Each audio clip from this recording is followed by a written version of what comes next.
এত কথা, এত প্রশংসার মধ্যে নিজেকে হারিয়ে ফেলছেন না তো? মানে ব্রেড ক্রাম্বিং এর শিকার হচ্ছেন না তো?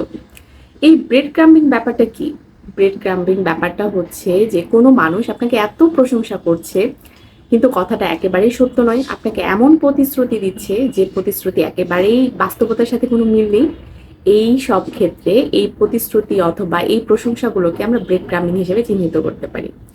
এই ব্রেড ক্রাম্বিং ব্যাপারটা আসলে এখনকার সময়ে খুব সিরিয়াস একটা সমস্যা হিসেবে আমাদের সামনে ধরা দেয়। যেমন কোনো মানুষ আমাদেরকে এইটা ভাবায় যে আমি তার জীবনের খুব স্পেশাল।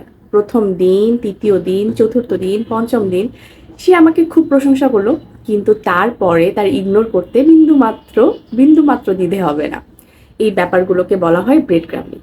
এই ব্রেড ক্রাম্বিং এর শিকার হয়ে অনেক মেয়েরাই দেখা যায় ডিপ্রেশনে পড়ে যায়, নিজেদের প্রতি তারা ডাউট করে যে আসলে কি আমি একজন পারফেক্ট, বা আসলে কি আমি একজন সঠিক মানুষ।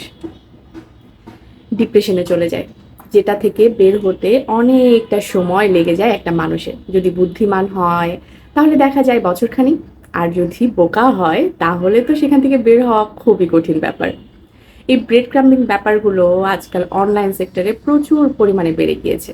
একটা মানুষ আমাদেরকে বারবার বলছে আপনি খুব স্পেশাল, আপনি আমার জীবনের এই সেই। সেই মানুষটাকে দেখবেন সে কিন্তু কখনো সিরিয়াস কোনো ব্যাপার নিয়ে আপনার সাথে কথা বলবে না। কারণ যেখানে ফিলিংস আছে, যেখানে সেন্টিমেন্ট আছে, এই ব্যাপারগুলো থেকে তারা দূরে থাকে। তাদের একটাই লক্ষ্য থাকে যে আপনাকে বিভিন্নভাবে দুর্বল করা, এবং তাদের এই লক্ষ্যটা পূরণ করার জন্য হয়তো বা আমরাই তাদেরকে হেল্প করি। বোকার মতো কথা বলে যাই, প্রশংসায় পঞ্চমুখ হয়ে যায়। এই ব্যাপারগুলো আসলে খুব ডিফিকাল্ট, খুব ডিফিকাল্ট হয়ে যায়। সাবধানতার সাথে আসলে পা ফেলা উচিত। কোনটা ব্রেড ক্রাম্বিং, কোনটা আসলে সিরিয়াস ব্যাপার, এসব আসলে ভেবে চিনতে পা ফেলা উচিত। ভালো থাকবেন আপনারা সবাই। আল্লাহ হাফেজ।